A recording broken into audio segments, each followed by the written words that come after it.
नमस्कार, मी विशाल परदेशी. न्यूज 18 लोकमत प्रस्तुत प्रगतिशील शहर नाशिक या विशेष कार्यक्रमात आपलं सगळ्यांचं खूप खूप स्वागत. मंडळी, आजच्या या कार्यक्रमाच्या माध्यमातून नाशिकचा विकास आणि या विकासातल्या वेगवेगळ्या बाजू आपण तपासण्याचा, जाणून घेण्याचा, त्यावर व्यक्त होण्याचा प्रयत्न करणार आहोत. मंत्रभूमी ते यंत्रभूमी असा हा नाशिकचा प्रवास दीर्घ प्रवास आहे, पण हा प्रवास सोपा नव्हता. त्यात अनेक शिलेदारांनी या नाशिकला उभं करण्याकरता मदत केली, मेहनत घेतली. अशा सगळ्या वेगवेगळ्या शिलेदारांच्या साक्षीने या मान्यवरांच्या उपस्थितीत आज नाशिकमध्ये रिअल इस्टेट सेक्टरपासनं तर एज्युकेशन हबपासनं तर मेडिकल हबपर्यंत कशा पद्धतीने या नाशिकने विकास केला आहे हे जाणून घेण्याचा आजचा प्रयत्न आहे. त्यामुळे न्यूज 18 लोकमत प्रस्तुत प्रगतिशील शहर Nashik, co powered by Reliance Industries limited and associate sponsor Guru Publicity, Krishithon Expo, Tunwal E-Motors Private Limited, Emigo Logistic Private Limited या कार्यक्रमात आपलं सगळ्यांचं खूप खूप स्वागत. नेमका आमच्या या कार्यक्रमाचा उद्देश काय याचं स्वरूप असणार आहे, काय आपण जाणून घेण्याचा प्रयत्न करणार आहोत, याचविषयी मनोगत व्यक्त करण्यासाठी मी व्यासपीठावरती आमंत्रित करतोय न्यूज 18 लोकमतचे संपादक आशुतोष पाटील सर यांना. कृपया त्यांनी व्यासपीठावरती यावं. नमस्कार मंडळी, न्यूज 18 लोकमत आमची पूर्ण टीम आज नाशिकमध्ये आहे. आपल्या सगळ्यांचं स्वागत करायला मला मनापासून आनंद होतो आहे. रुद्राक्ष ते द्राक्ष असा प्रवास पाहिलेलं हे शहर आहे. देवभूमी, प्रभू श्रीरामांच्या पदस्पर्शाने पावन झालेली ही भूमी. या भूमीने अनेक स्थित्यंतरं पाहिले आहेत, प्रगतीच्या वेगवेगळ्या वाटा पाहिल्या आहेत. ऑटोमोबाईल हब अशी देखील ओळख असलेली ही भूमी, विद्यानगरी, महाराष्ट्राच्या अनेक साहित्यिकांची जन्मभूमी. ही जन्मभूमी आज आपल्यासारख्या कर्तृत्ववान व्यक्तींमुळे आज पुढे जाते. न्यूज 18 लोकमत देखील प्रगतीपथावरचीच एक वाहिनी आहे. महाराष्ट्राच्या वेगवेगळ्या जनमानसांमध्ये आमचं स्थान आणखीन अढळ होतं आहे, वरचं होतं आहे. आणि म्हणूनच आम्ही जनमानसात जाऊन, वेगवेगळ्या शहरात जाऊन त्या तिकडच्या कर्तृत्ववान व्यक्तींच्या सोबत कशी तुमची प्रगती चालली आहे याचा आढावा घेण्याचा आमचा एक प्रामाणिक प्रयत्न आहे. आज आपण सगळे या कार्यक्रमात सहभागी झालात. प्रगतिशील शहर म्हणून नाशिकची ओळख आहेच, पण ती का आहे, कशी झाली आणि यापुढच्या काळात कशी असणार आहे हे जाणून घेण्याचा आपला हा सगळ्यांचा प्रयत्न आहे. तुम्हा सगळ्यांचं पुन्हा एकदा स्वागत करतो आणि पुढील कार्यक्रम आपण सुरू करूया अशी मी विनंती करतो. धन्यवाद. धन्यवाद सर. मी आपल्याला विनंती करेल की आपण व्यासपीठावरती थांबायचं आहे. कार्यक्रमाच्या पुढल्या टप्प्यात आपण एक परिसंवाद जो आहे तो घेणार आहोत, पण तत्पूर्वी या परिसंवादात जी मंडळी सहभागी होत आहेत त्यांना मी इथं व्यासपीठावरती आमंत्रित करेल.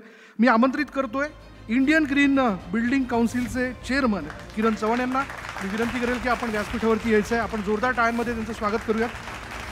त्याचबरोबर मी इथे व्यासपीठावरती आमंत्रित करतोय दीपक बिल्डर्स डेव्हलपर्सचे फाउंडर आणि चेअरमन आहे दीपक चांदे सर. आपण देखील व्यासपीठावरती यावं, आपलं स्वागत आहे. त्याचबरोबर मी पुढे आमंत्रित करतोय तेजस साळुंके यांना, जे वुडस्टॉक डेकोरचे फाउंडर आणि चेअरमन आहे. आपल्याला देखील मी इथं व्यासपीठावरती आमंत्रित करतोय. आणि अर्थात न्यूज 18 लोकमतचे संपादक आशुतोष पाटील सर यांना मी विनंती करेल की आपण सगळ्यांचं स्वागत करायचं आहे.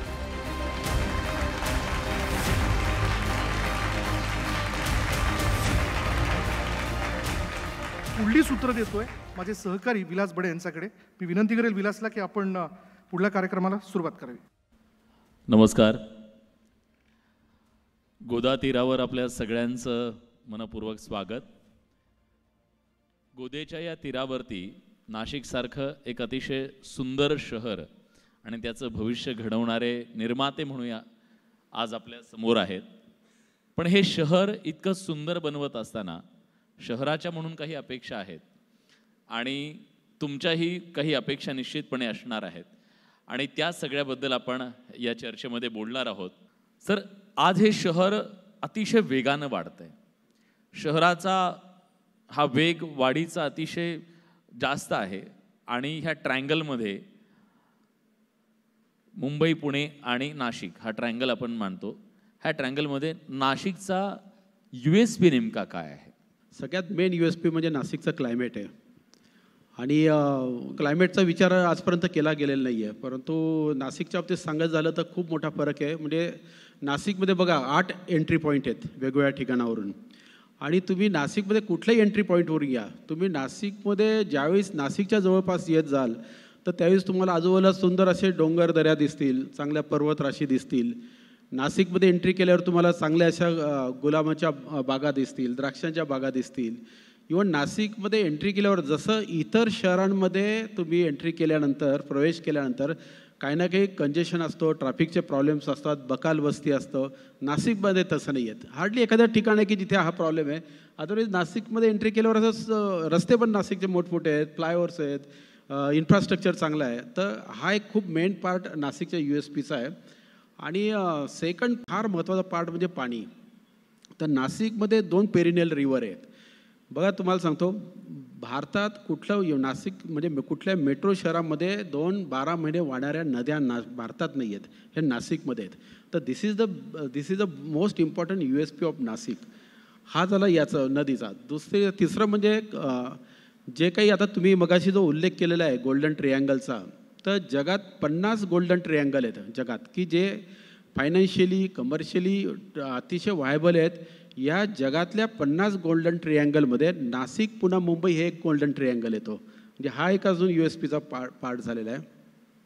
अजून महत्त्वाचा पार्ट म्हणजे नाशिकच्या 250 किलोमीटर पेरिफेरीमध्ये, मी पुन्हा रिपीट करतो की नाशिकच्या 250 किलोमीटर पेरिफेरीमध्ये, रेडियसमध्ये भारताची 7 ते 8% लोकसंख्या राहते. मला सांगा भारतात कुठला शहर आहे की ज्याच्या परिसरामध्ये एवढी मोठी लोकसंख्या राहते? त्यामुळे नाशिकचं फ्युचर हे कायम ब्राईटच आहे, म्हणजे त्याच्यात काही हेच नाही आहे. जेव्हा आपण नाशिकच्या USP बद्दल बोलतो सर, मला चांदे सरांना हे विचारायचं आहे, पण नाशिकच्या गरजासुद्धा तितक्याच आहेत आणि उणिवा म्हणता येणार नाही, पण त्या गरजांकडे लक्ष देणं सुद्धा गरजेचं आहे. एका बाजूला IT क्षेत्र म्हणावं तितकं बूम नाही आहे. विमानसेवा अधूनमधून आम्ही बातम्या हेडलाईन करत राहतो, नाशिककर सुद्धा अपेक्षेनं व्यक्त होत राहतो. तुम्हाला मुंबई पुण्याच्या मेट्रोच्या बातम्या ऐकून थोडंसं अस्वस्थ वाटत नक्की असणार. या सगळ्या गोष्टी काहीशा अजून त्यावर लक्ष देणं गरजेचं आहे का? आणि या सगळ्याचा भार जो आहे तो कुठंतरी केवळ रिअल इस्टेटवर येऊन पडलाय का? सर्वप्रथम मी IBN लोकमतचे नाशिककरांच्या वतीने आभार मानेल की प्रगती शहर नाशिक हा कार्यक्रम आपण घेतला.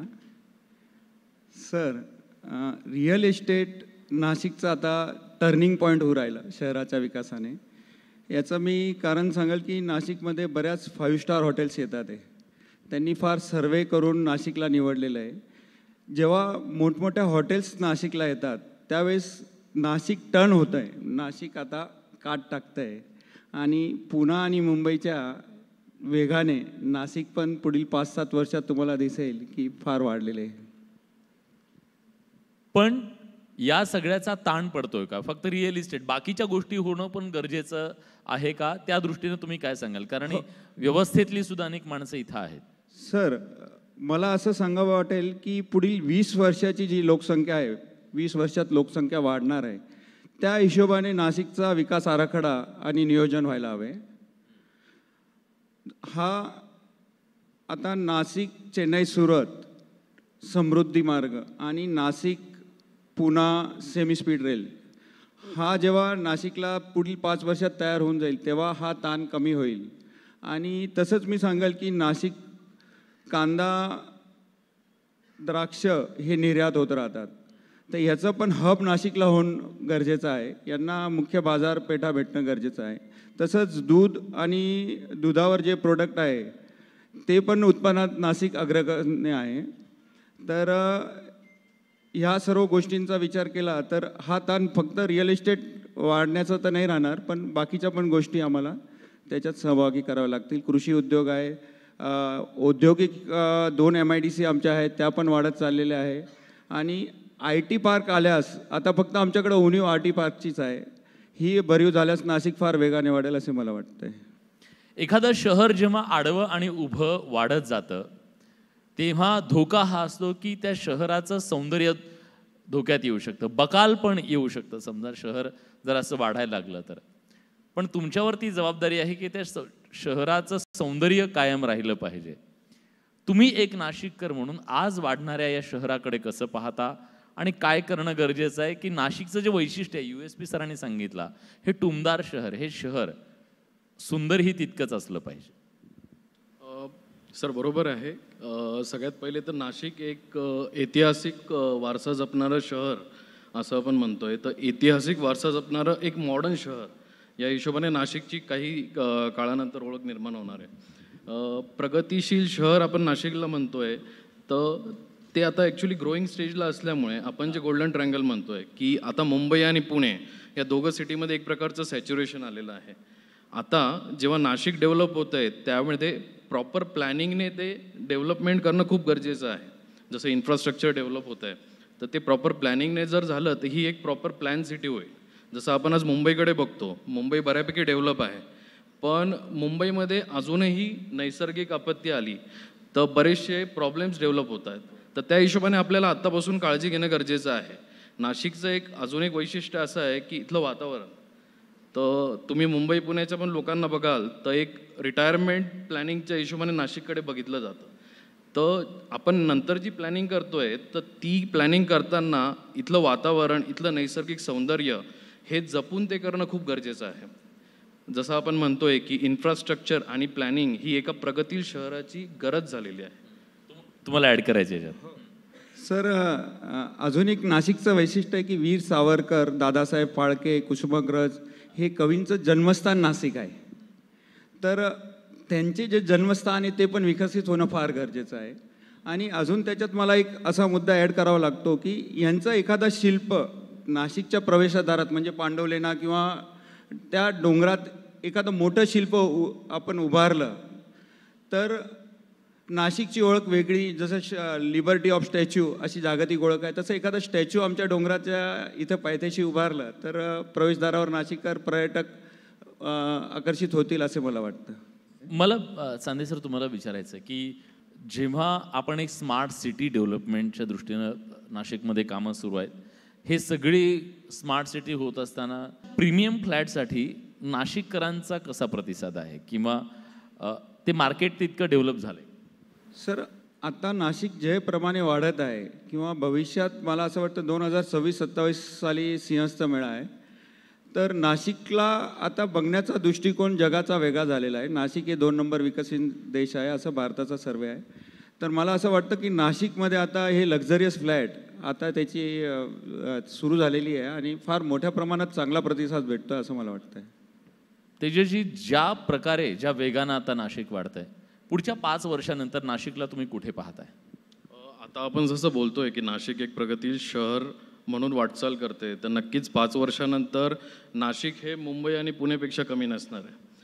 कारण अर्थातच जसं बघायला गेलं तर नाशिकचे जे USP तुम्ही बोललात त्याच्यामध्ये ॲडिशनल असं आहे की जसं मी बोललो ऐतिहासिक वारसा आहे, इन्फ्रास्ट्रक्चर डेव्हलपमेंटच्या हिशोबाने नाशिकला खूप चांगल्या ऑपॉर्च्युनिटीज आहेत, इंडस्ट्रीयल ग्रोथ झालं, एज्युकेशनल हबच्या हिशोबाने नाशिक खूप चांगलं डेव्हलप होऊ शकतं आहे. हे रिप्रेझेंट हे करतं की नाशिकची लाईफस्टाईल चेंज होते.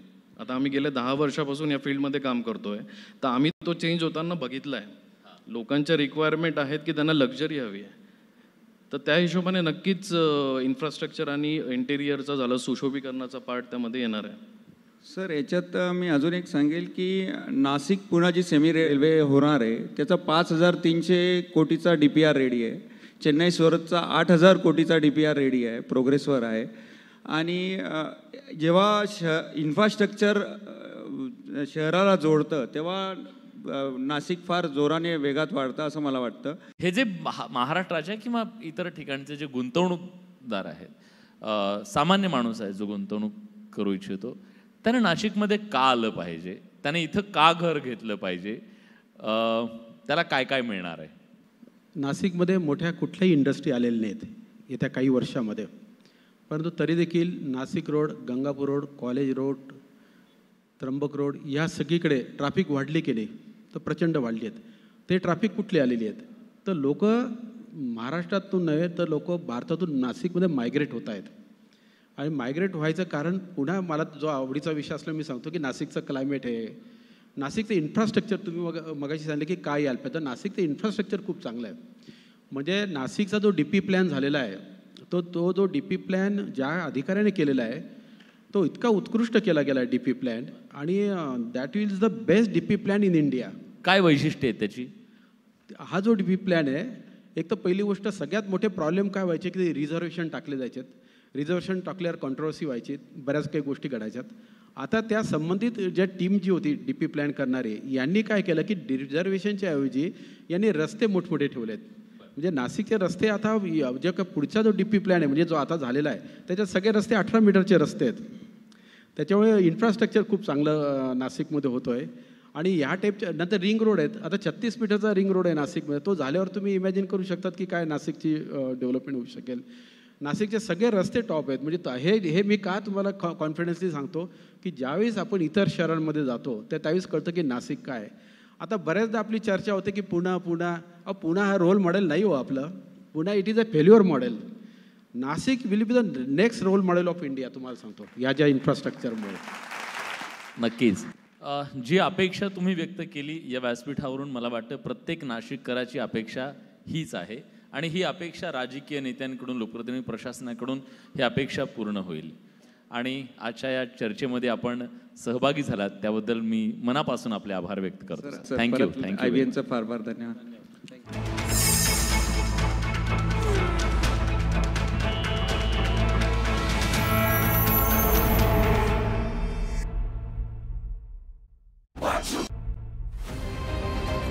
पुन्हा एकदा आपलं सगळ्यांचं प्रगतिशील शहर नाशिक या विशेष कार्यक्रमात आपलं सगळ्यांचं स्वागत. न्यूज 18 लोकमत प्रस्तुत प्रगतिशील शहर Nashik, co powered by Reliance Industries Limited and associate sponsor Guru publicity, Krishithon expo, Tunwal E Motors private limited, Amigo logistic private limited.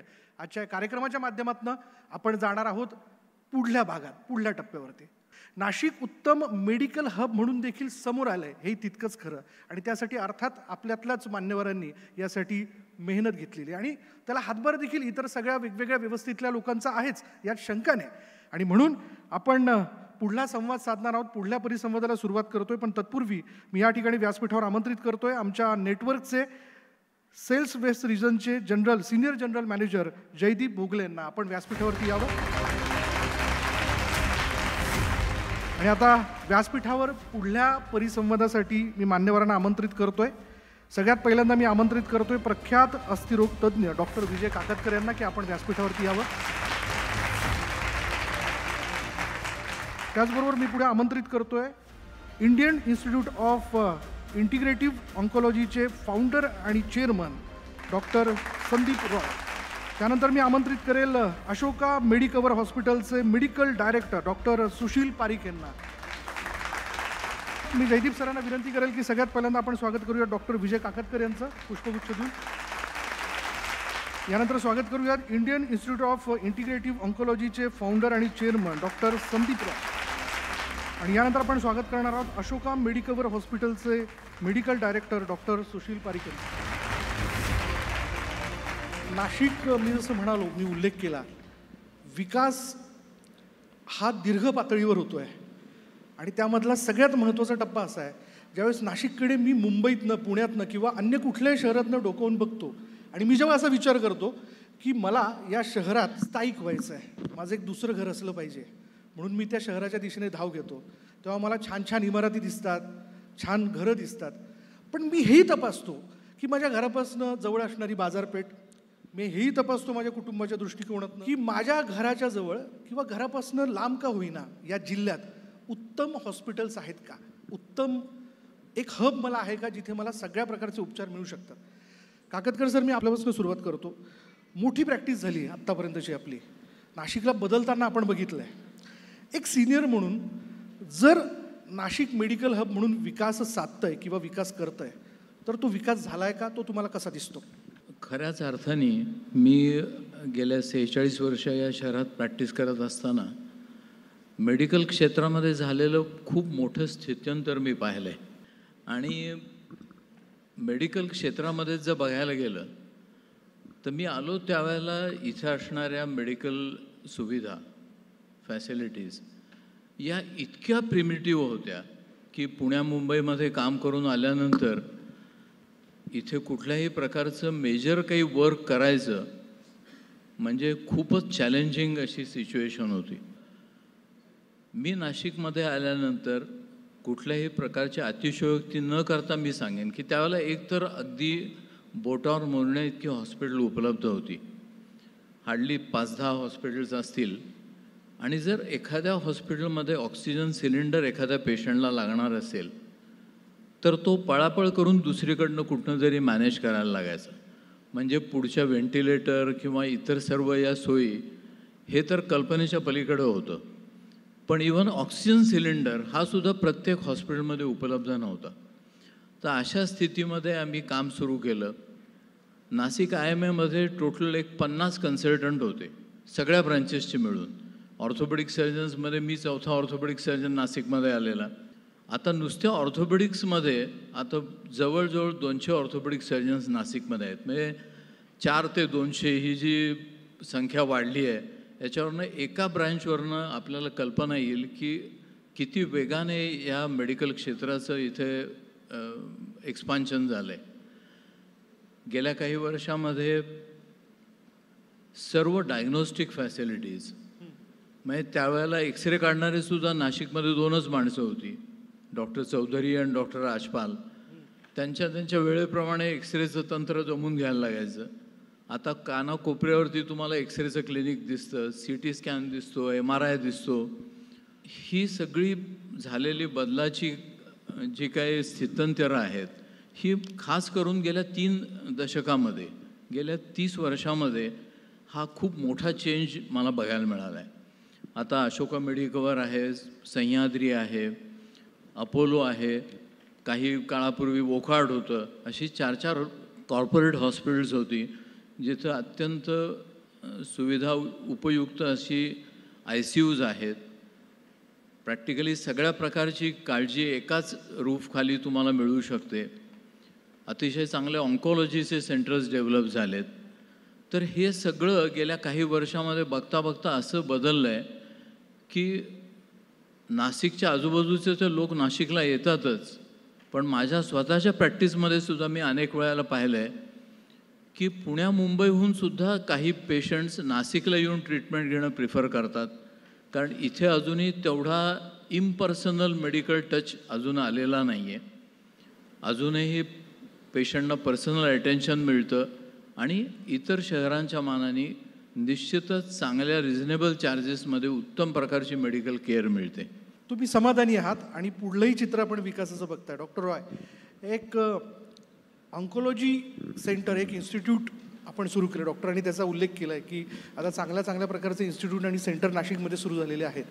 सध्याला जर आपण बघितलं तर मेडिकल हब म्हणून त्या शहरात विकास होणं हा फार महत्त्वाचा टप्पा आहे. तो टप्पा आता आपण गाठत आलो आहे का? तुम्ही समाधानी आहात का? नाशिकमध्ये अमृत मंथनाचे काही थेंब पडले होते. तेव्हापासून रोबोटिक सर्जरीपर्यंत, ठीक आहे, नाशिकने खूप काही बघितले. सर 46 वर्षापासून प्रॅक्टिस करत आहे, मी 50% 23 वर्षापासून करतो आहे. 23 वर्षात मी हे चेंज बघितले की इनिशियली एखादा पेशंटला हार्ट अटॅक डायग्नोज झाला किंवा चेस्ट पेन झाला ते लगेच पळायचं मुंबईला, ठीक आहे. आता सर जसं म्हटले पंचवटीत अपोलो आहे, नाशिक रोडला सुजाता बिर्ला आहे, ठीक आहे, मग इथे वोकार्ड आहे, मॅग्नम आहे, असे भरपूर हॉस्पिटल्स आता नाशिकमध्ये तुम्ही हाकेच्या अंतरावर आहेत, ठीक आहे, तुम्ही कुठेही जाऊ शकता. नाशिकमधून पेशंट आधी पुणे किंवा मुंबईला शिफ्ट व्हायचे.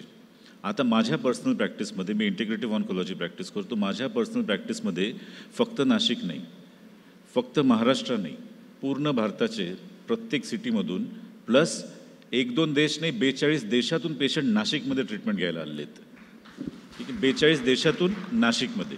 आणि जर अजून थोडेसे फॅसिलिटीज नाशिकने प्रोव्हाइड केलं, गव्हर्नमेंटने नाशिकला प्रोव्हाइड केलं तर मग हे 42चे 100 व्हायला वेळ लागणार नाही.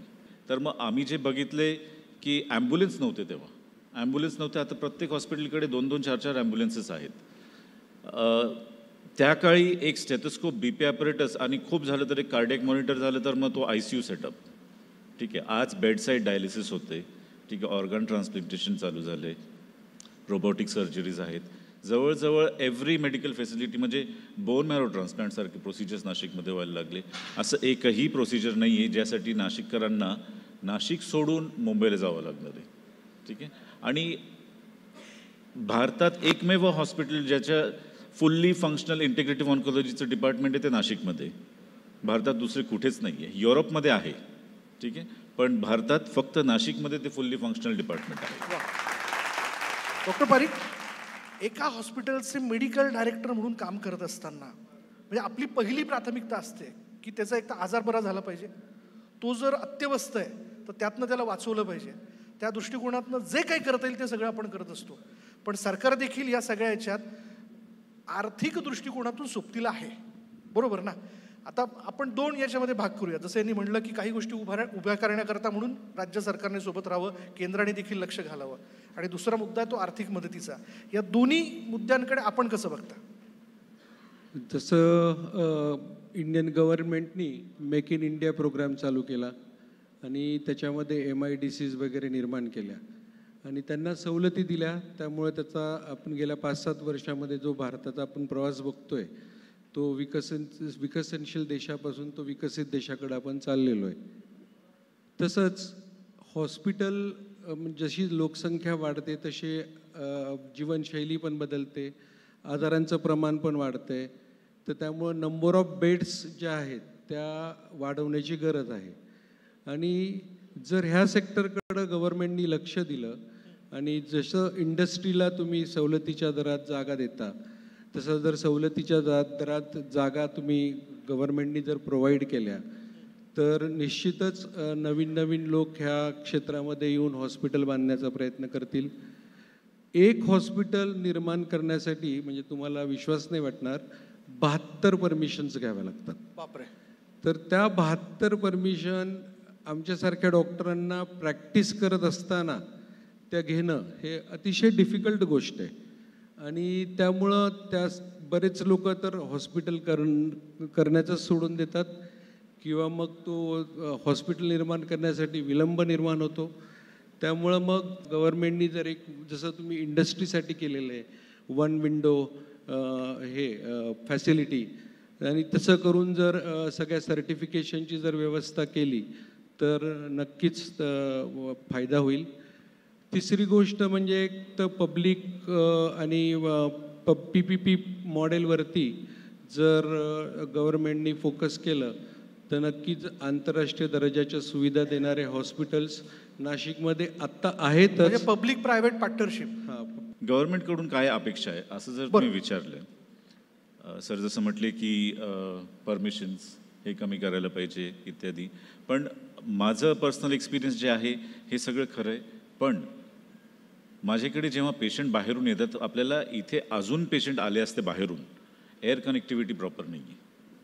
एअर कनेक्टिव्हिटी बरेच वर्षापासून चालू बंद नाशिक मुंबई एवढंच होतं. आत्ता 5 सिटीचं सुरू झालं आहे, ठीक आहे. याला इंटरनॅशनल एअरपोर्ट पण डिक्लेअर केलं, नाशिक एअरपोर्टला इंटरनॅशनल एअरपोर्ट डिक्लेअर केले, पण कनेक्टिव्हिटी काहीच नाही. जर proper air connectivity, road connectivity, better infrastructure जर प्रोव्हाइड केलं तर मग आज 42 देशाचे जे पेशंट आहेत ते 100 देशाचे नक्की होतील, ठीक आहे. तर एअर कनेक्टिव्हिटी आणि रोड कनेक्टिव्हिटीचा थोडासा विचार केला गेला पाहिजे. आणि ह्या सगळ्या परमिशन टाईम स्टिप्युलेटेड, त्याला काहीतरी टाईम दिला पाहिजे की महिन्यात, 2 महिन्यात, 3 महिन्यात, कधी कधी 1-1.5 वर्ष लागतं हॉस्पिटलच्या परमिशन्स मिळण्यासाठी. आणि त्याच्यामुळं मग ऑपरेटिंग कॉस्ट ह्याच्यामध्येच डॉक्टर हे होऊन जातं. आपण विश्वास व्यक्त करूया, अपेक्षा करूयात की ठरवलेल्या कालावधीत त्या सुटतील आणि या माध्यमातून आपण ते समोर आणतोय. या चर्चासत्राच्या माध्यमातून हे मुद्दे पुढे आलेले आहेत. मी आपल्या तिघांचं खूप खूप स्वागत करतो. आता आपण एका सकारात्मक मोडवरती असं घेऊयात. डॉक्टर, आपण अनेक उन्हाळे पावसाळे पाहिलेत आत्तापर्यंतच्या प्रॅक्टिसमध्ये. नाशिकमधला हा सगळा बदल तुम्ही जवळून बघितला. आणखीन काय असायला हवं जेणेकरून नाशिकमधला म्हणजे नाशिक जिल्ह्यातला स्थानिक असेल किंवा बाहेरचा व्यक्ती असेल जो विचार करेल की हां, उपचाराच्या दृष्टिकोनातून हे शहर खूप कन्व्हिनियंट आहे आणि मी इथं गेलं पाहिजे, इथं मी बरा होऊ शकतो आणि इथं सगळं माझ्या सोयीचं आहे. आपल्याकडे नाशिकमध्ये एक महत्त्वाची जी पॉझिटिव्ह गोष्ट झाली ते म्हणजे MUHS, Maharashtra university of health sciences, ही नाशिकला आली. आणि ते आल्यामुळे एक असं वातावरण निर्माण झालं की हे गाव हे मेडिकल हब या दृष्टीने निश्चित चांगल्या प्रकारे डेव्हलप होऊ शकेल. आता त्या ठिकाणी एक एक मेडिकल कॉलेज पुन्हा चालू होतं आहे MUHSच्या कॅम्पसमध्ये. तिथे एक अतिशय वेल इक्विप्ड आणि सुपर स्पेशालिटी फॅसिलिटीज असलेलं हॉस्पिटल तिथे डेव्हलप होतं आहे. तर अशा जर गोष्टी आपल्या शहरामध्ये होत गेल्या तर माझी अशी खात्री आहे की त्यांनी सर्व गावातल्या इतर हॉस्पिटल्सनासुद्धा त्यांनी एक खूप मोठं बूस्टअप त्यांनी मिळणार आहे. आणि त्याच्यामुळे थोडेच दिवसात खरोखरच अशी परिस्थिती होईल की आपल्याला इथे best possible medical care in a very reasonable rate with a very personal touch असं आपल्याला इथे खरोखरच जे स्वप्न आम्ही डॉक्टर लोक पाहतो तर ते इथे खरोखर आपल्याला साकारता येईल अशी परिस्थिती निर्माण होऊ शकेल. पण जसं आता डॉक्टरांनी मुद्दा मांडला की मेडिकल एज्युकेशन हब हे नाशिकमध्ये विकसित होतं आणि त्यातनं खूप चांगले चांगले डॉक्टर्स जे आहेत ते तयार होतील अशी अपेक्षा आपण व्यक्त करूयात. त्या दृष्टीने खरं तर काय व्हायला हवं असं तुम्हाला वाटतं की इथेच तरुण एक चांगला डॉक्टर तयार झाला, त्याने आपल्याच शहरात प्रॅक्टिस केली, सुरुवात इथे केली. तज्ज्ञ डॉक्टर मुंबई पुण्यावरून नाशिकला बोलवण्याचे दिवस गेले. अच्छा, आता आमच्याकडे सगळं काही आहे. ठीक आहे, we have all super speciality doctors in Nashik. ठीक आहे, आणि अजून जे काय होते आणि फक्त अवेलेबल नाही आहे, त्यांच्यातही सॅच्युरेशन आहे. ठीक आहे, मी जेव्हा प्रॅक्टिस सुरू केलं होतं तेव्हा नाशिकमध्ये 2-3 कार्डिओलॉजिस्ट होते, आता 50-60 असतील. एक कॅथ लॅब होतं, आता 30-40 असतील. ठीक आहे, म्हणजे आता नाशिकमध्ये मला नाही वाटत सर एकही स्पेशालिटी बाकी आहे नाशिकमध्ये येण्यासाठी. ठीक आहे, we are fully equipped, we are self reliant. Okay, आणि फक्त आम्ही नाशिकसाठी सेल्फ रिलायंट नाही, आम्ही आमच्याकडे जसे पेरिफेरीचे जळगाव, धुळे, नंदुरबार एकूण पेशंट ट्रीटमेंटसाठी जेव्हा आपण नाशिक ते पुणे जायचो, नाशिक ते मुंबई जायचो, आता लोक मायग्रेट होत आहेत ट्रीटमेंटसाठी नाशिकमध्ये. आणि बरेचसे डॉक्टर आहेत ज्यांच्याकडे पेशंट्स बाहेर फ्लॅट घेऊन थांबतात. ठीक आहे, की क्रॉनिक डिझीज आहे, बराच वेळ लागणार आहे, भाड्याने फ्लॅट घेऊन नाशिकमध्ये थांबून मग परत घरी जातात 2 महिन्यांनी, 4 महिन्यांनी, 3 महिन्यांनी. ठीक आहे, ही परिस्थिती आहे. तर मला नाही वाटत की बाबा आता डॉक्टर्सला बोलवायची गरज बाहेरून राहिली आता. वा, चला ही एक सकारात्मक गोष्ट आहे. डॉक्टर पारेख, जसं यांनी एक शब्द वापरला वेल इक्विप असणं, म्हणजे हवी ती सगळी गोष्ट जी त्या त्या प्रसंगाला लागू शकते, म्हणजे अपघातापासून तर हृदय झटक्यापर्यंत, म्हणजे हृदयविकारापर्यंत. तर असं एक सेंटर हब नाशिकमध्ये असायला हवं असं तुम्हाला वाटतं का, की जिथं या सगळ्या फॅसिलिटीज असाव्यात ज्याबद्दल शासनाने पुढाकार घ्यावा आणि तिथे तुम्ही सगळे डॉक्टर कनेक्ट होऊन रुग्णांसाठी उपचारही करू शकता, तुमची प्रॅक्टिसही करू शकता. शासनाचे आत्ता जे काही हॉस्पिटल आहेत त्याच्यामध्ये शासनाने आत्ता भरपूर सुधारणा केलेल्या आहेत आणि अजूनही स्कोप फार आहे.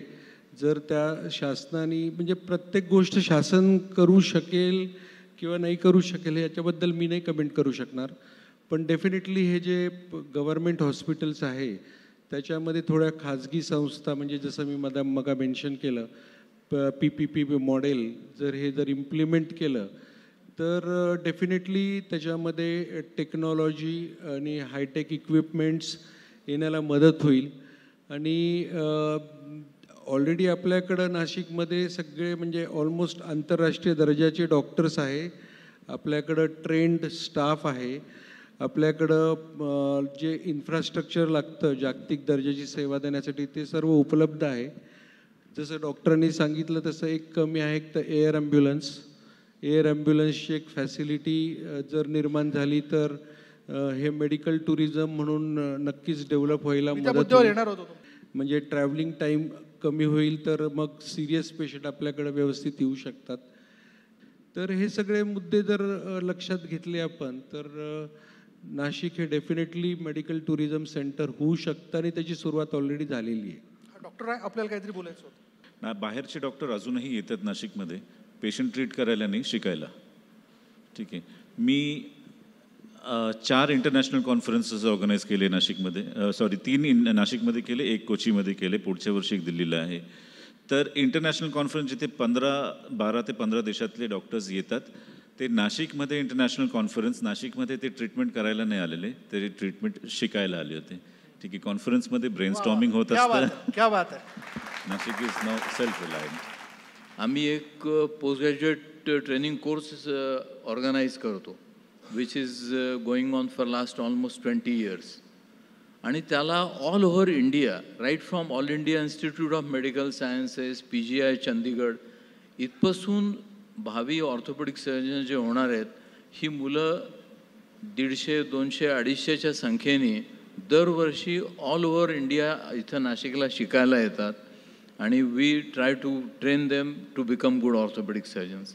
तर आय थिंक नाशिक सिटी ही निश्चितच शिक्षण देण्याकरता मेडिकल एज्युकेशन म्हणून सुद्धा एक चांगला हब निश्चित डेव्हलप होणार आहे. म्हणजे आता राज्याबाहेरच्या विद्यार्थ्यांनी सुद्धा इथं येण्याच्या दृष्टिकोनातून म्हणून विचार करायला काहीच हरकत नाही. आजच्या परिसंवादाच्या माध्यमातून नाशिक एक उत्तम मेडिकल हब पण आहे, एक मेडिकल टुरिझम होण्याच्या दृष्टिकोनातून म्हणून ते वाटचाल करत आहे. याबद्दलचा हा परिसंवाद झाला. मला असं वाटतं हा संवाद फक्त संवादापुरता मर्यादित न राहता त्याची प्रत्यक्ष अंमलबजावणी आणि त्याचं चित्र जे आहे ते दिसेल आणि आपण अभिमानाने म्हणू शकू की प्रगतिशील शहर नाशिक असं म्हणताना हो, माझ्या नाशिकमध्ये सगळं काही आहे, कुठेही उणिवा नाही. धन्यवाद आजच्या या संवादाबद्दल. Thank you so much. थँक्यू.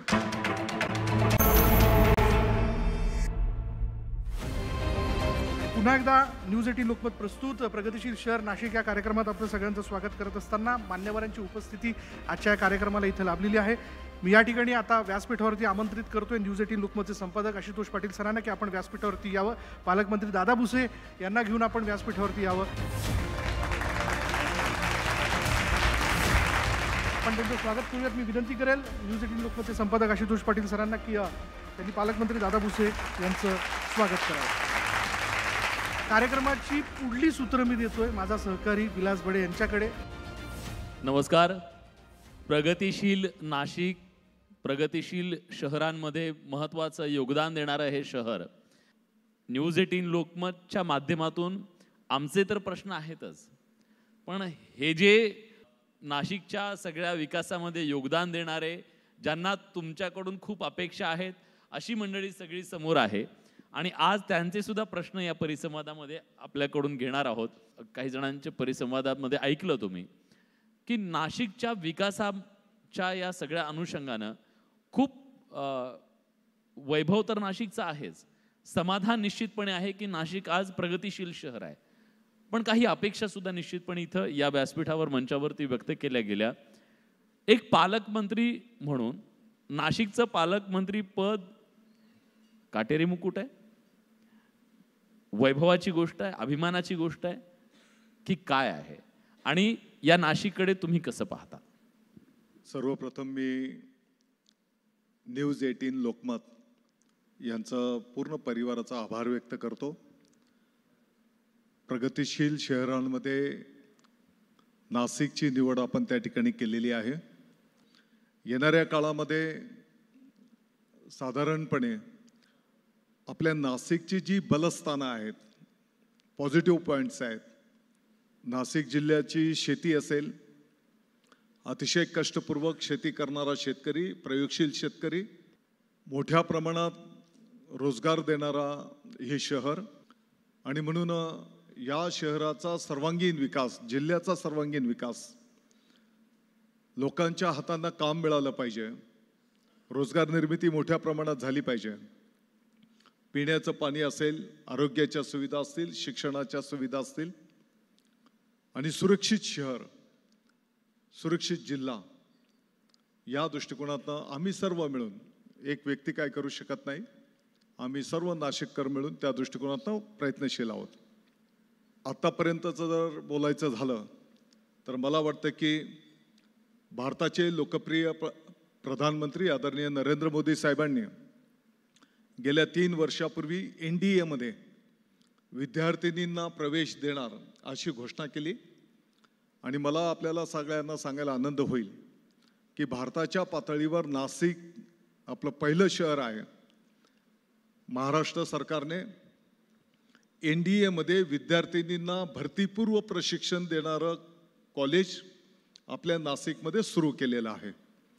आम्ही सर्वजण भाग्यवान आहोत की या ठिकाणी पर्यटनाच्याही माध्यमातून अनेक संधी उपलब्ध आहेत, आणि मग त्याही क्षेत्रामध्ये भरीव काम कसं करता येईल रोजगाराच्या नवीन नवीन संधी कशा निर्माण करता येतील, शेतकऱ्यांना पाण्याची व्यवस्था कशी करता येईल, उद्योजकांना जास्तीत जास्त सवलती देऊन त्यांना जास्तीत जास्त इन्फ्रास्ट्रक्चर देऊन उद्योजक जास्तीत जास्त नाशिककडे कसे येतील.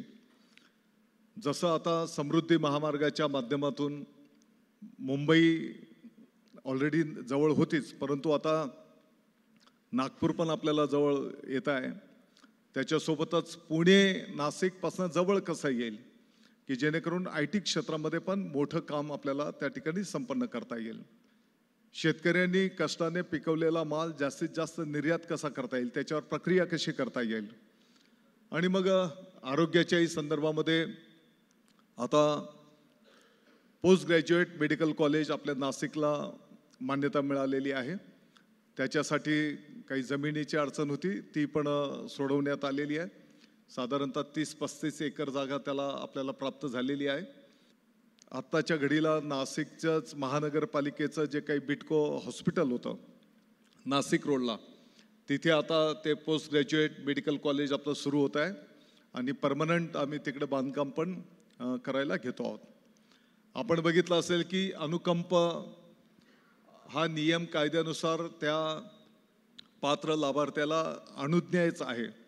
दुर्दैवाने पाठीमागच्या काळामध्ये अनेक लोक याच्यापासून वंचित होते आणि मग त्याची प्रभावी अंमलबजावणी करून एक नाशिक पॅटर्न आम्ही सेट केला आणि आत्तापर्यंत गेल्या 6 महिन्यामध्ये 500पेक्षा जास्ती पात्र लाभार्थ्यांना शासकीय सेवेमध्ये, जो आपल्या सरकारचा अजेंडा आहे 50,000पेक्षा जास्ती लोकांना नोकऱ्या देणार, तर त्याच्यामध्ये नाशिकमध्ये आपण 500पेक्षा जास्ती लोकांना नोकरी देऊन त्यांना हजर करून घेण्यात आलेला आहे. नाशिकच्या विकासाच्या दृष्टिकोनातून नाशिकचा रिंग रोड असेल, पुणे शिर्डी नाशिक हा महामार्ग असेल, सुरत चेन्नई हा महामार्ग असेल, या सर्व महामार्गांच्या माध्यमातून नाशिक हा केंद्रबिंदू बनणार आहे.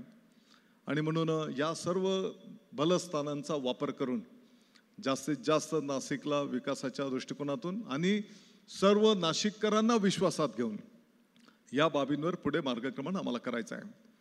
आपल्या नाशिक शहरामध्ये पाठीमागच्या काळामध्ये स्मार्ट सिटीमध्ये नाशिकची निवड झालेली, त्याच्यातला काही निधी लॅप्स होत होता.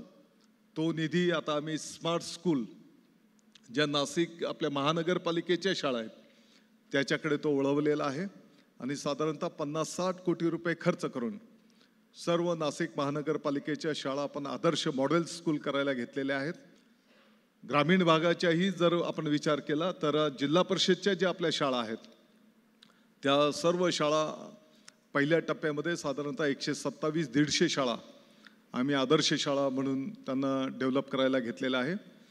काही फार लहान लहान गोष्टी असतात, परंतु समाजाच्या सर्व घटकांना सोबत घेऊन या नाशिक जिल्ह्याची प्रगती साध्य करण्याचा आम्ही सगळे मिळून त्या ठिकाणी प्रयत्न करतो आहोत. निश्चितच तुम्ही खूप गोष्टी सांगितल्या, पालकमंत्री म्हणून काय चांगलं होतंय, पण काही गोष्टी अशा आहेत की नाशिककरांची भूक अजून मोठी आहे. या चर्चेच्या आधी सांगितलं गेलं तज्ज्ञांकडून की IT पार्क ही मोठी गरज आहे आज नाशिकची. त्या दृष्टीनं काय होतंय हा एक प्रश्न आहे. दुसरा, विमानतळाची कनेक्टिव्हिटी अधिक चांगली कशी करता येईल आणि रेल्वेची कनेक्टिव्हिटी अधिक कशी करता येईल, या दृष्टीनं काय प्रयत्न होत आहेत.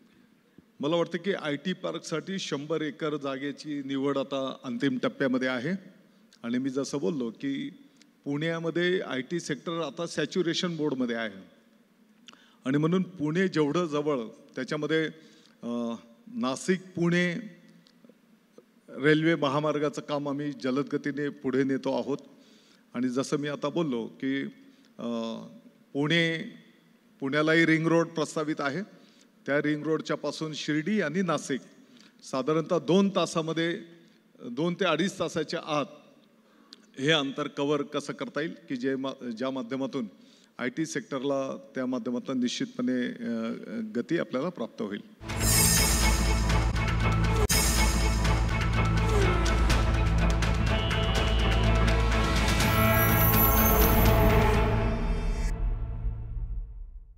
आपल्यासोबत काही नाशिककर आहेत, त्यांना प्रश्न विचारायचे आहेत.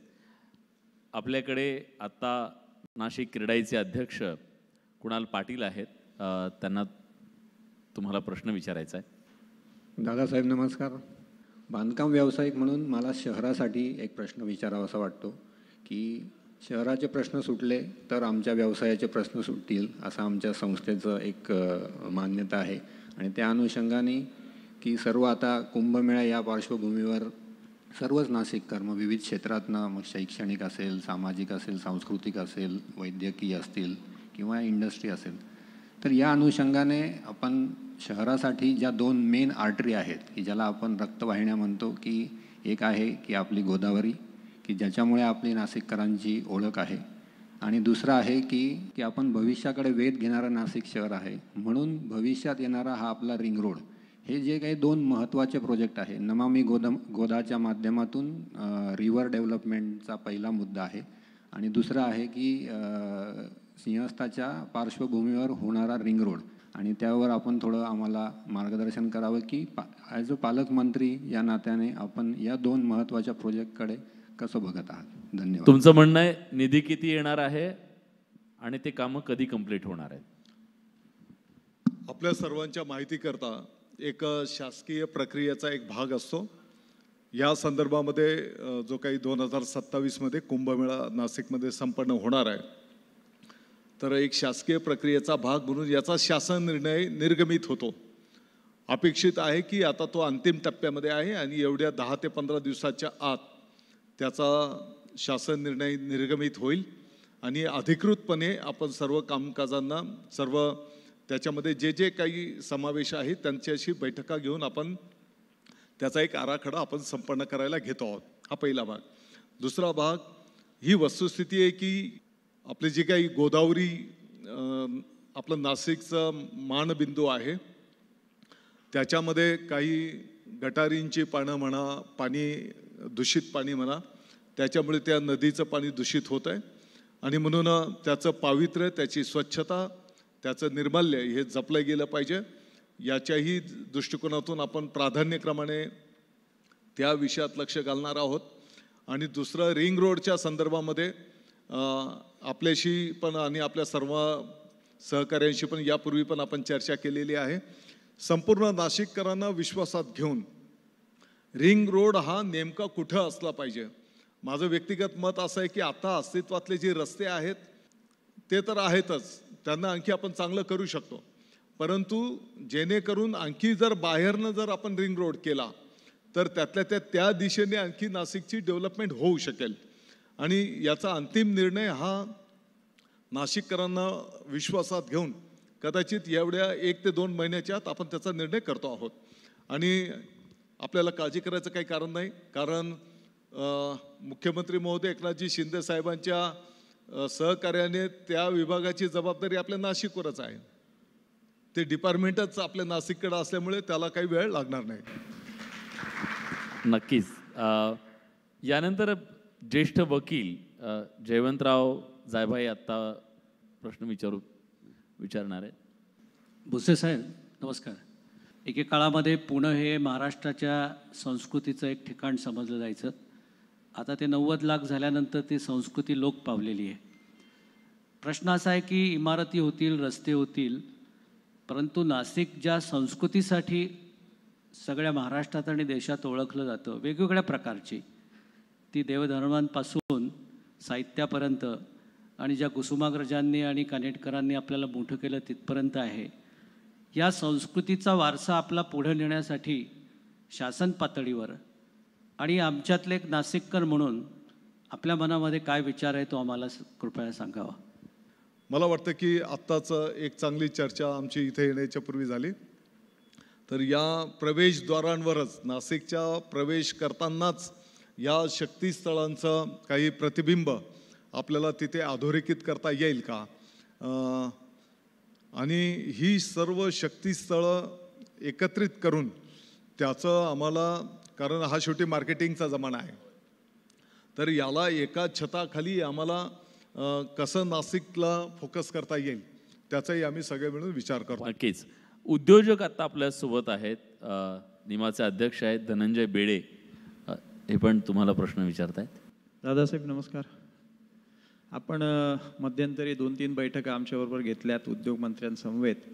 त्यामध्ये आपण कायमस्वरूपी प्रदर्शन केंद्र एक जाहीर केलं, त्याची जागा निश्चिती झाली, तर त्याची मुहूर्तमेढ लवकरात लवकर करावी. आणि इलेक्ट्रॉनिक मॅन्युफॅक्चरिंग क्लस्टर यासाठी येणाऱ्या दावोस परिषदेमध्ये आपण नाशिक करता 2 मोठे उद्योग नॉन पोल्युटेड, नाशिकचं निसर्ग आपल्याला जपायचं आहे, तेही द्यावे आणि त्यासाठी आपण आग्रहपूर्वक प्रयत्न करावा अशी विनंती आहे. 1 नेशन 1 टॅक्स असा GST लागू झाला आहे.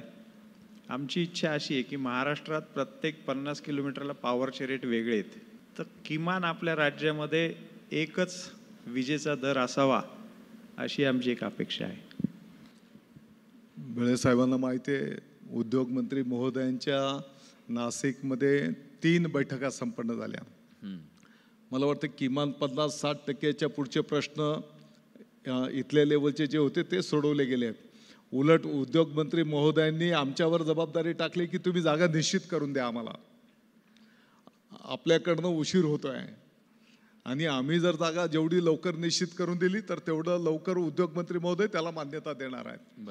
आणि म्हणून या दोन्ही विषयांमध्ये आम्ही सगळे मिळून त्या ठिकाणी पाठपुरावा करतो आहोत. राहिला विजेच्या दराच्या संदर्भामध्ये, ही वस्तुस्थिती आहे की आत्ताच्याही मागच्या कॅबिनेटमध्ये उद्योगांना त्यातल्या त्यात जर आत्ताचे जे काही दर आहेत त्या दरांमध्ये आणखी कशी सवलत देता येईल या संदर्भामध्ये पण माननीय मुख्यमंत्री महोदय, माननीय उपमुख्यमंत्री महोदय यांची चर्चा त्या ठिकाणी संपन्न झालेली आहे की जेणेकरून जास्तीत जास्त उद्योग आपल्या महाराष्ट्रामध्ये जर आपल्याला आणायचे असतील तर या वेगवेगळ्या प्रकारच्या सवलती त्या ठिकाणी आपल्याला द्याव्या लागतील. आपल्याकडे काळाराम संस्थानचे महंत सुधीरदास महाराज सुद्धा आहेत. महाराजांना तुम्हाला प्रश्न विचारायचा आहे. जय श्रीराम दादा. आपल्या योगाने नाशिकला एक धाकड पालकमंत्री लाभला आहे आणि सिंहस्थ कुंभमेळ्याच्या माध्यमातून आमची वारंवार शासनाला विनंती होती की आपण प्राधिकरण सिंहस्थ कुंभमेळा स्थापन करावं. कारण इतर ज्या 3 ठिकाणी म्हणजे हरिद्वार, उज्जैन आणि प्रयाग या ठिकाणी पूर्णकालीन जे शासनाचं प्राधिकरण आहे आणि साधारणतः 7,000 कोटीच्या वरती त्यांना निधी हा राज्य सरकार आणि केंद्र सरकार म्हणजे आत्ता उज्जैन, आत्ता प्रयागला आपल्या आधी कुंभमेळा होतो आहे, तर साधारणतः 25 सालाकरता तिथे 7,000 कोटी रुपयाचा निधी हा दिला गेला आणि त्यामध्ये 2 संस्कृत विद्यापीठं स्थापन झाली. नाशिकला जी विद्वत परंपरा होती त्या परंपरेच्या अंतर्गत आपण एक संस्कृत विद्यापीठ सिंहस्थ कुंभमेळ्याच्या ठिकाणी ठेवावं. दुसरं सर्वात महत्त्वाचं की तपोवनामधली जी साधुग्रामची जी जागा आहे ही आपण शासन ताब्यात घेत नाही आहे. 300 एकर जागा ही संपादित जागा असावी, ती आपण वारंवार विनंती करून शासन घेत नाही आहे, त्याला का विलंब होतो आहे. आणि तिसरा जो सर्वात महत्त्वाचा मुद्दा आहे, काळाराम मंदिर, रामकुंड आणि तपोवन हा केंद्रबिंदू सिंहस्थ कुंभमेळ्याचा असतो आणि कुंभमेळ्याच्या प्रयागच्या याला 5 कोटी लोक येतील अशी अपेक्षा आहे उत्तर प्रदेशची. तर मला वाटतं की ते इन्फ्रास्ट्रक्चर नाशिक पेलू शकेल का याकरता प्राधिकरण असावं आणि फुल फ्लेज बॉडी ही नाशिकला कुंभमेळा पाहण्याकरता असावी असं मी आपल्याला विनंती करतोय. मला वाटतं की हा कुंभमेळ्याच्या संदर्भातला शासन निर्णय निर्गमित झाला की आपल्या ज्या काही भावना आहेत या संदर्भामध्ये प्राधिकरण असावं, या भावना आपण शासन पातळीपर्यंत निश्चितपणे नेऊ, त्या संदर्भातली विनंती पण करू. शेवटी अपेक्षा अशी आहे की कुंभमेळ्याच्या माध्यमातून त्या शहराचा एक कायमस्वरूपी डेव्हलपमेंट पण होते, आलेल्या भाविकांना त्रास होणार नाही, ते सुरक्षित पण राहतील, ह्या सगळ्या गोष्टींचा समावेश त्यामध्ये असतो. त्यातल्या त्यात केंद्र सरकार असेल, राज्य सरकार असेल, किंबहुना अगदी जिल्हा पातळीवरच्याही वेगवेगळ्या ज्या काही योजना असतात या योजनेच्या पैशांचा निधीचा वापर करून जास्तीत जास्त सुविधा आपल्याला कशा निर्माण करता येतील ही त्याच्या पाठीमागची भावना असते. दुसरा जो काही आपला मुद्दा आहे की 22 जानेवारी प्रभू श्रीरामचंद्रांचं अयोध्येमध्ये आगमन होत आहे, बरोबर. तर ज्या पद्धतीने अयोध्येमध्ये कार्यक्रम संपन्न होईल, तर आपल्या पंचवटीमध्ये काळाराम मंदिर असेल आणि आणखी जी काही क्षेत्र आहेत आपली पवित्र, त्याची पण तयारी आपल्याला करायची आहे. आणि थोडं आपल्याकडनं पण जर काही सूचना आल्या की कधी भाविकांची जास्ती उपस्थिती त्या भागामध्ये असते, असं जर एक 4 दिवस आधी जर कळवलं तर निश्चितपणे प्रशासनाच्या वतीने त्याची काळजी घेण्यात येईल आणि त्या पद्धतीचं नियोजन तिकडे केलं जाईल. सर्व नाशिककरांच्या वतीने मी फार फार आपला अभिनंदन करेल की मागच्या 10 दिवसापूर्वी आपण शिवकथा पुराण आयोजित केलं होतं. त्याला 7 लाख लोक आले होते आणि अतिशय सुनियोजित पद्धतीने केलं होतं. हा मिनी महाकुंभमेळा होता असं मला वाटतं. आणि 26-27ला जो महाकुंभमेळा होईल याचा अनुभव आम्हाला नक्कीच सुनियोजित मिळेल असं मी सांगू इच्छितो. थँक्यू. पर्यावरण प्रेमी अमरीश मोरे प्रश्न विचारत आहेत. नमस्कार सर. नाशिकची चांगली आरोग्यदायी हवा आणि इथून वाहणाऱ्या 12 वाहणाऱ्या नद्या गोदावरी आणि दारणा ह्याच्यामुळं लोकांचा नाशिककडे ओढा फार मोठ्या प्रमाणात आहे. पण मग नाशिक जे आहे हे टेकड्यांमध्ये वसलेलं आहे. इथलं चांगलं वातावरण जे आहे, नाशिकची कुर्ण, हे ब्रिटिशांनी लिहिलं आहे की कुर्णांमुळं नाशिक फेमस होतं आणि चारी बाजूनी असलेल्या टेकड्या. आता ह्याच्यामध्ये मी न्यूज 18 लोकमतचं इथले प्रतिनिधी जे आहेत लक्ष्मण गटोळे यांचंही मी अभिनंदन करतो की सारूळमधल्या ज्या खाणी चालू होत्या यांनी परिश्रम घेतल्यामुळे, न्यूज लावल्यामुळे या बंद झाल्या. मात्र नाशिकच्या चारी बाजूनी ज्या टेकड्या आहेत या सरकारी पाहिजे असतानाही खाजगी दिसतात, त्यांचीही तोडफोड चालू आहे. नाशिक शहराचं अस्तित्व जे आहे हे खरं तर इगतपुरी आणि त्र्यंबक या 2 तालुक्यांवरती डिपेंड आहे. या नद्या इथून बाहेर निघतात इथल्या डोंगरांमधून. इथे मोठ्या प्रमाणामध्ये विकास चालू आहे. हा विकास भलत्याच मार्गाने चाललेला आहे. ह्यांना ज्या छोट्या नद्या मिळतात, जे ओहळ आहेत ज्याच्यामधून मोठ्या नद्यांची निर्मिती होते, या नद्या या नष्ट व्हायला लागलेल्या आहेत. ज्या अतिरिक्त बांधकामं तिथे व्हायला लागलेत. नाशिक हे खाली मराठवाड्यापर्यंत आपण पाणी पाठवतो. आता आपण गंगापूर धरणातलं पाणी सोडलं, पण हे सगळं चालू राहिलं तर नाशिकला स्वतःला पाणी मिळेल का? त्यामुळं नाशिकची पर्यावरणपूरक ही अशी जी प्रगती आहे ही शासन कशी करणार आणि याबाबत शासनाने काही निर्णय घेतलेत का, याबद्दल आपण मार्गदर्शन करा. मला वाटतं की मागच्या 4 दिवसापूर्वी अवकाळी पाऊस, गारपीट आणि मोठं वादळी वारा यामुळे शेतकऱ्यांचं झालेलं नुकसान आपल्यासमोर आहे. पर्यावरणाचा जो काही ऱ्हास मानव जातीने केला त्याच्या परिणामांना आपण सगळेजण सामोरं जातो आहोत. आणि म्हणून विकास करीत असताना पर्यावरणाचा ऱ्हास होणार नाही याची काळजी, याची जबाबदारी शासनासकट सर्वांची आहे. निश्चितपणे या सर्व गोष्टींचं भान ठेवून आपल्या नाशिक शहर असेल, जिल्हा असेल, या गोष्टींचं पावित्र्य ठेवून पुढे मार्गक्रमण करण्याचा आमचा प्रयत्न आहे. त्याच्यासोबतच एक किकवी धरणाचा विषय प्रगतीपथावर आहे की त्या माध्यमातून म्हणजे अचानक नाशिकच्या गोदावरी नदी असेल किंबहुना इतरही भागामध्ये ज्या पुराचं अचानक पाणी येते आणि मग नदी काठावरच्या घरांचं म्हणा किंबहुना तिथं राहणाऱ्या लोकांचं नुकसान होत आहे. आणि म्हणून केकवी धरण की ज्या माध्यमातून नाशिक शहराचा पिण्याच्या पाण्याचा पण प्रश्न सुटेल आणि पुराचाही काही प्रमाणामध्ये त्याचा म्हणजे त्या धरणामुळे फायदा होणार आहे की एकाच वेळेस पाणी तिकडे जाणार नाही. काही बाबी पाईपलाईनमध्ये आहेत, काही आता प्रस्तावित आहेत. परंतु मी आपल्याला विश्वास देऊ इच्छितो की येणाऱ्या 1-2-3 वर्षामध्ये नाशिकच्या विकासाचं चित्र निश्चितपणे बदललेलं असेल. निश्चितच. आणि त्याच्यासाठी खूप साऱ्या शुभेच्छा. नाशिक खूप मोठ्या उंचीवर जावं, त्यात प्रत्येकाचं योगदान लाभावं हीच अपेक्षा व्यक्त करतो आणि न्यूज 18 लोकमतच्या वतीनं मी आपले मनापासून आभार व्यक्त करतो. धन्यवाद.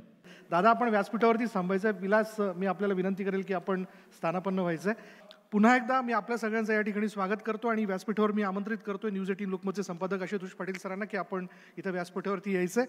आपण कार्यक्रमाच्या पुढल्या टप्प्याकडे जातोय. न्यूज 18 लोकमत प्रस्तुत प्रगतिशील शहर नाशिक. आजच्या कार्यक्रमाला जी मंडळी उपस्थित आहेत, जे या परिसंवादात सहभागी झाले होते, त्यात सर्वप्रथम या ठिकाणी मी आमंत्रित करतोय इंडियन ग्रीन बिल्डिंग काउन्सिलचे चेअरमन किरण चव्हाण यांना. आपण व्यासपीठावरती यावं. आपण जोरदार टाळ्यांमध्ये त्यांचं स्वागत करूयात. किरणजी, आपल्याला खूप खूप शुभेच्छा. आपण स्थानापन्न व्हायचं. यानंतर मी आमंत्रित करतोय नाशिकचे सुप्रसिद्ध अस्थिरोग तज्ज्ञ डॉक्टर विजय काकतकर. आपण देखील व्यासपीठावरती यावं. डॉक्टर विजय काकतकर, सुप्रसिद्ध अस्थिरोग तज्ज्ञ, की त्यांच्या आत्तापर्यंतच्या प्रॅक्टिसमध्ये त्यांनी अनेक उन्हाळे पावसाळे पाहिलेत आणि काम करत आहेत. पुढे मी आमंत्रित करतोय अशोका मेडिकवर हॉस्पिटलचे medical director doctor Sushil Parikh यांना. आपण देखील व्यासपीठावरती यावं. नाशिकच्या वैद्यकीय क्षेत्रातलं आणखीन एक नावाजलेलं नाव, एक बालरोग तज्ज्ञ म्हणून आपल्या प्रॅक्टिसला त्यांनी सुरुवात केली आणि आज आपण पाहतोय की अशोका मेडिकवर हॉस्पिटलसारखी वास्तू जी सगळ्यांच्या सेवेसाठी, उपचारासाठी सज्ज. आपले खूप खूप अभिनंदन आणि आपण स्थानापन्न व्हा. व्यासपीठावरती आणखीन एक मान्यवर आहेत, त्यांना मी या ठिकाणी आमंत्रित करतोय. इंडियन इन्स्टिट्यूट ऑफ इंटिग्रेटिव्ह ऑन्कोलॉजीचे फाउंडर आणि चेअरमन डॉक्टर संदीप रॉय यांना आपलं अभिनंदन.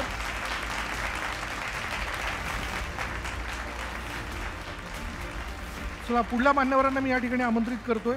मी बोलतोय ना दीपक बिल्डर्स अँड डेव्हलपर्सचे फाउंडर आणि चेअरमन दीपक चांदे यांना, की आपणही इथे यावं.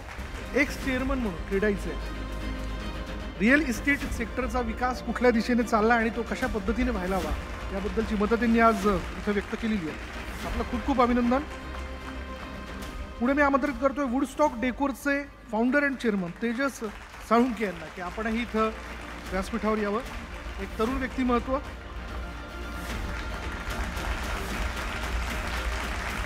आपलं खूप खूप अभिनंदन.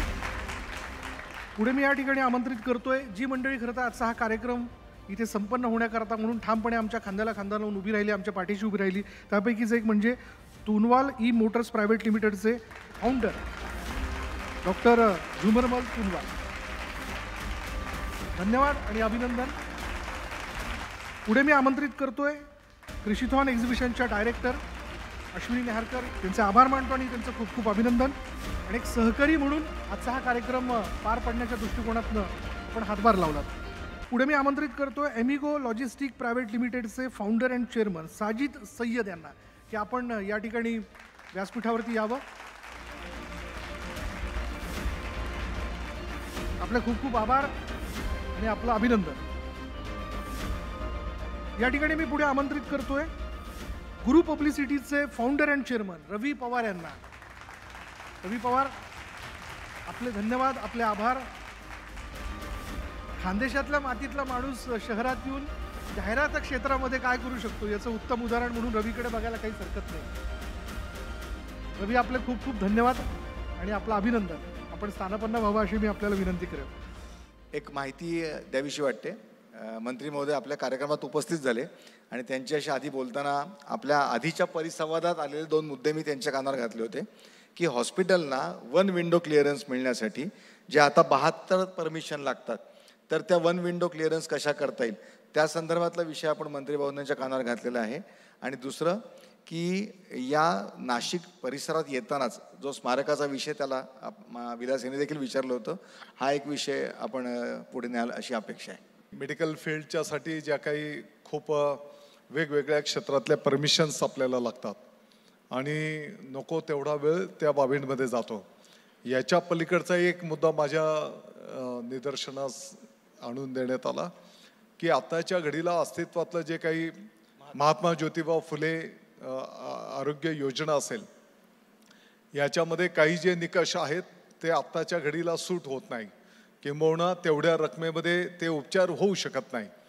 मी साहेबांना सांगितलेलं आहे की ते विषय मी ऑलरेडी पुढे त्याचा मी पाठपुरावा करेन आणि आरोग्यमंत्री महोदय असतील, माननीय मुख्यमंत्री महोदय असतील, यांच्यापर्यंत निश्चितपणे मी ते नेईन. आणि ऑलरेडी त्या विषयांमध्ये काही काम चालू आहे त्याची पण माहिती या ठिकाणी मी दिलेली आहे.